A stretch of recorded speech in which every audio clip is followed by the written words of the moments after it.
It takes 8 to 10 years to grow the average Christmas tree, about a foot of new growth every year.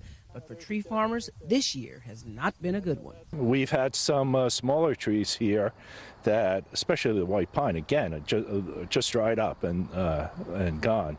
Bill Cole says a number of his trees could be lost to the persistent drought that has dried up crops all over the region.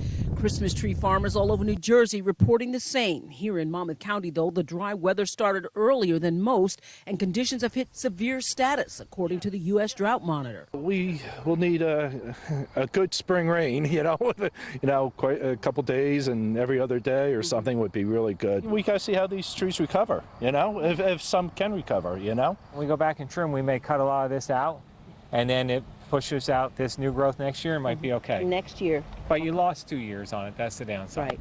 Patterson's greenhouses here on the Freehold-Howell border dedicate several of its 70-plus acres to Christmas trees, and this year's crop is definitely feeling the burn. Because not only did the newer trees not grow, we saw more losses in the smaller trees. Allen says the drought's giving root to future potential issues because the seedlings they'll plant this year are stifled too. Here at Patterson's in Freehold, they've got a lot of nice trees coming up, but then 5 to 10% of them look like this. They estimate that that's maybe what they lost with this drought. And like Produce Pete says, you don't want these dry needles on your tree. So what they recommend is that you get it later. Put it up a little later. People will still come because it's a tradition. You bring the family out, you have hot chocolate, donuts, and popcorn, and you spend the afternoon. And that's what it's supposed to be. The family spend the day. Just be prepared to pay a little more for the start of your holiday season.